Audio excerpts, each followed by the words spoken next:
Hi students, I am Aruna. Today our topic is molecular orbital theory. So molecular orbital theory was introduced by Hunts and Mulliken introduce చేశారట. ఇందులో ఏమవుతుంది అంటే atomic orbitals are combined to form molecular orbitals. అంటే atomic orbitals combined అయ్యి molecular orbitals form చేస్తాయంట. అంటే ఇప్పుడు ఒక మాలిక్యూల్ ఫామ్ అవ్వాలంటే యాటమ్స్ కంబైండ్ అయితేనే, అంటే 2 or more యాటమ్స్ కంబైండ్ అయితేనే మాలిక్యూల్ ఫామ్ అవుతుంది కదా. సో అలాగే మాలిక్యులర్ ఆర్బిటల్స్ కూడా ఫామ్ అవ్వాలి అంటే అటామిక్ ఆర్బిటల్స్ కంబైండ్ అయితేనే మాలిక్యులర్ ఆర్బిటల్స్ ఫామ్ అవుతాయి. అంటే ఎన్ని మాలిక్యులర్ ఆర్బిటల్స్ ఫామ్ అవుతాయట? ఎన్ని అటామిక్ ఆర్బిటల్స్ కంబైండ్ అయితే అన్ని మాలిక్యులర్ ఆర్బిటల్స్ ఫామ్ అవుతాయి. అంటే number of atomic orbitals will be equal to number of molecular orbitals. అర్థమవుతుందా? సో ఈ మాలిక్యులర్ ఆర్బిటల్స్ ఏ విధంగా ఫామ్ అవుతాయి అంటే, మాలిక్యులర్ ఆర్బిటల్స్ ఫామ్ అవ్వాలంటే అటామిక్ ఆర్బిటల్స్ ఓరియంటేషన్ ఏ విధంగా జరగాలి, ఇవన్నీ కూడా linear combination of atomic orbitals method అంటే LCO మెథడ్ అనేది ఎక్స్ప్లెయిన్ చేస్తుంది. ఇది ఏమి ఎక్స్ప్లెయిన్ చేస్తుందంటే యాటమ్స్ ఏ విధంగా కంబైండ్ అయ్యి మాలిక్యూల్స్ ఫామ్ చేస్తుంది. అలాగే ఇప్పుడు మాలిక్యూల్స్ ఫామ్ అవ్వాలి అంటే, మాలిక్యులర్ ఆర్బిటల్స్ ఫామ్ అవ్వాలి అంటే అటామిక్ ఆర్బిటల్స్ యొక్క ఓరియంటేషన్ ఏ విధంగా ఉండాలి, అర్థమవుతుందా? ఏ విధంగా ఓరియంటేషన్ జరిగితే మాలిక్యులర్ ఆర్బిటల్స్ ఫామ్ అవుతాయి, ఇదంతా కూడా డీప్గా LCO మెథడ్ అనేది ఎక్స్ప్లెయిన్ చేస్తుంది. కాబట్టి ఇది ఏం చెప్తుందంట, it is a mathematical method. ఈ LCO మెథడ్ అనేది మ్యాథమెటికల్ మెథడ్ అని ఎందుకు చెప్తున్నారు అంటే, ఇక్కడ ఎడిషన్ సబ్స్ట్రాక్షన్ రెండు జరుగుతాయి. ఇందులో ఎడిషన్ సబ్స్ట్రాక్షన్ రెండు జరుగుతాయి, అందుకని దీన్ని మ్యాథమెటికల్ మెథడ్ అని చెప్తున్నారు. So it is a mathematical method to explain how atoms bond together to form molecules. అంటే యాటమ్స్ ఒకదానికొకటి దగ్గరగా వచ్చి బాండ్ ఫామ్ అవుతూ ఏ విధంగా మాలిక్యూల్స్ని ఫామ్ చేస్తాయి అనేది LCO మెథడ్ అనేది చెప్తుంది. ఇంకా ఏం చెప్తుందంట, ఈ క్వాంటమ్ మెకానిక్స్ అంటే నేను షార్ట్కట్లో రాశానమ్మా. క్వాంటమ్ మెకానిక్స్లో ఏం చెప్తున్నారు అంటే, ఒక orbital depend as wave function, ఆర్బిటల్ని వేవ్ ఫంక్షన్గా కన్సిడర్ చేస్తున్నారు. క్వాంటమ్ మెకానిక్స్లో ఏం చెప్తున్నారంటే ఆర్బిటల్ని వేవ్ ఫంక్షన్గా కన్సిడర్ చేయొచ్చు, అంటే డిఫైన్ చేయొచ్చు అని చెప్తున్నారు. అర్థమవుతుందా? సో అటామిక్ ఆర్బిటల్ని వేవ్ ఫంక్షన్గా కన్సిడర్ చేస్తున్నారు. అర్థమవుతుందన్న. సో ఇక్కడ ఏం జరుగుతుంది అంటే, ఏమవుతుంది అంటే అటామిక్ ఆర్బిటల్స్ చెప్పుకున్నాం కదా, ఎన్ని అటామిక్ ఆర్బిటల్స్ కంబైండ్ అయితే అన్ని మాలిక్యులర్ ఆర్బిటల్స్ ఫామ్ అవుతాయి. సో ఇక్కడ అటామిక్ ఆర్బిటల్స్ కంబైండ్ అవుతూ 2 types of molecular orbitals form అవుతుంది. ఏంట మాలిక్యులర్ ఆర్బిటల్స్ అంటే, ఒకటి bonding molecular orbital, second one is anti bonding molecular orbital. So first one bonding molecular orbital. అంటే బాండింగ్ మాలిక్యులర్ ఆర్బిటల్ ఏ విధంగా ఫామ్ అవుతుంది, ఓకేనా? సో ఇక్కడ ఏమన్నారు, అటామిక్ ఆర్బిటల్ని వేవ్ ఫంక్షన్గా కన్సిడర్ చేస్తారని చెప్తున్నాం కదా. సో ఇక్కడ వేవ్ ఫంక్షన్ తీసుకున్నారు, ఓకేనా? ψA అంటే ఇది wave function of one atom యొక్క wave function ψA, wave function of another atom ψB, ఓకేనా? ψA ప్లస్ ψB అంటే ఇక్కడ ఎడిషన్ జరుగుతుంది. బాండింగ్ మాలిక్యులర్ ఆర్బిటల్స్లో ఎడిషన్ జరుగుతుంది. ఎడిషన్ జరగడం వల్ల కొత్త వేవ్ ఫంక్షన్ అనేది ఫామ్ అవుతుంది. ఏంటో కొత్త వేవ్ ఫంక్షన్ అంటే wave function of molecular orbital. కొత్త వేవ్ ఫంక్షన్ ఏంటి ఇక్కడ అంటే మాలిక్యులర్ ఆర్బిటాల్ యొక్క వేవ్ ఫంక్షన్. అర్థమవుతుందా? ψA and ψB. ψA అనేది wave function of one atom, ψB అనేది wave function of another atom. ఈ రెండు ఎడిషన్ జరగటం వల్ల ఏమవుతుందంటే కొత్తగా వేవ్ ఫంక్షన్ అనేది ఫామ్ అవుతుంది. ఏంటో వేవ్ ఫంక్షన్ అంటే మాలిక్యులర్ ఆర్బిటల్ యొక్క వేవ్ ఫంక్షన్. దాన్ని ఏమంటారు అంటే బాండింగ్ మాలిక్యులర్ ఆర్బిటల్ అంటారు. అంటే ఇప్పుడు క్వాంటమ్ మెకానిక్స్ భాషలో చెప్పాలి అంటే ఈ రెండు ఇంటర్ఫియరెన్స్ జరుగుతుంది.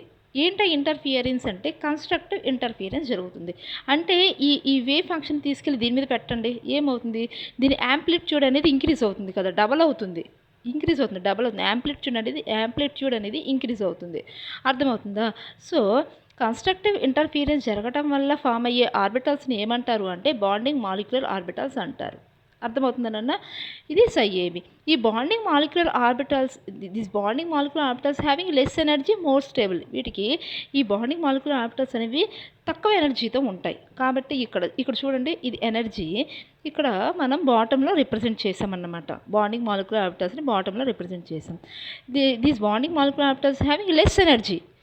ఎనర్జీ తక్కువ ఉందంటే స్టెబిలిటీ ఎక్కువగా ఉంటుంది. Energy is inversely proportional to stability కదా!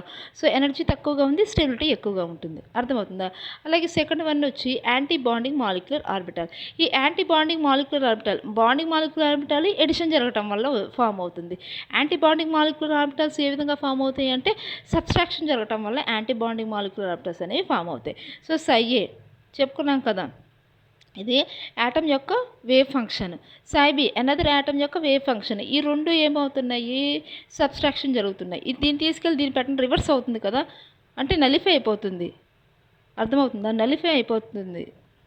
నలిఫై అయిపోవడం వల్ల ఇక్కడ ఎలాంటి వేవ్ ఫంక్షన్ అనేది ఫామ్ అవ్వదు. అర్థమవుతుందా? అలాంటి వేవ్ ఫంక్షన్ అంటే ఇక్కడ కన్‌స్ట్రక్టివ్ ఇంటర్‌ఫియరెన్స్ జరిగింది. అంటే ఒకదానికొకటి యాడ్ అయ్యి కొత్త వేవ్ ఫంక్షన్ ఫామ్ అవుతుంది. ఇక్కడ డిస్ట్రక్టివ్ ఇంటర్‌ఫియరెన్స్ జరుగుతుంది. డిస్ట్రాయ్ అంటే అక్కడ క్యాన్సిల్ అయిపోతుంది. ఏం జరగదు. అర్థమవుతుందా? అంటే one wave function is destructed by another wave function. అర్థమవుతుందా నాన్న? So, Ψ is equal to AB is equal to Ψ minus Ψ. ఈ Ψ అంటే ఏంటి? Wave function of molecular orbital. అర్థమవుతుందా? దాన్ని ఏమంటారు అంటే యాంటీ బాండింగ్ మాలిక్యులర్ ఆర్బిటాల్ అని చెప్తారు. అంటే ఇక్కడ డిస్ట్రక్టివ్ ఇంటర్‌ఫియరెన్స్ జరగటం వల్ల ఫామ్ అయ్యే ఆర్బిటాల్ ఏంటన్నా? Anti bonding molecular orbital. This anti bonding molecular orbital having more energy. దీనికి ఎనర్జీ ఎలా ఉంటుంది? ఎక్కువ ఎనర్జీ ఉంటుంది. ఎనర్జీ ఎక్కువగా ఉంటుందంటే స్టెబిలిటీ ఎలా ఉంటుంది? తక్కువగా ఉంటుంది. లెస్ స్టేబుల్ ఉంటుంది. కాబట్టి ఇక్కడ మనం పైన రిప్రజెంట్ చేసాం. అర్థమవుతుందా నాన్న? అంటే 2 అటామిక్ ఆర్బిటల్స్ కంబైన్డ్ అయ్యి 2 types of molecular orbitals form అవుతాయి. ఒకటి బాండింగ్ మాలిక్యులర్ ఆర్బిటాల్ అయితే another one anti bonding molecular orbital. అంటే ఈ బాండింగ్ మాలిక్యులర్ ఆర్బిటాల్స్ ఎంత ఎనర్జీతో అయితే స్టెబిలైజ్ అవుతున్నాయో ఈ యాంటీ బాండింగ్ మాలిక్యులర్ ఆర్బిటల్స్ అంత ఎనర్జీతో డీస్టెబిలైజ్ అవుతుంది. అర్థమవుతుందా? ఎంత ఎనర్జీతో స్టెబిలైజ్ అవుతుందో అంత ఎనర్జీతో డీస్టెబిలైజ్ అవుతుంది. సో, టోటల్ మొత్తం ఇప్పుడు ఏమవుతుంది? మొత్తానికి సిస్టమ్ అనేది కాన్స్టెంట్‌గా ఉంటుంది. అర్థమవుతుందా నాన్న? సో, ఇది ఈ bonding molecular orbital, anti bonding molecular orbital ఏ విధంగా ఫామ్ అవుతున్నాయో చూసాం. అలాగే ఇప్పుడు ఏంటి అంటే అటామిక్ ఆర్బిటల్స్ అంటే అటామిక్ ఆర్బిటల్స్ని మనం ఏ విధంగా రిప్రజెంట్ చేస్తాము? SPDF అని నేమింగ్ ఇచ్చుకుంటాం కదా! అటామిక్ ఆర్బిటల్స్ని SPDF అని చెప్తాము. అలాగే మాలిక్యులర్ ఆర్బిటల్స్ కూడా ఈ అటామిక్ ఆర్బిటల్స్ లాగానే మాలిక్యులర్ ఆర్బిటల్స్ కూడా సిగ్మా, పై, డెల్టా అని చెప్తారనమాట.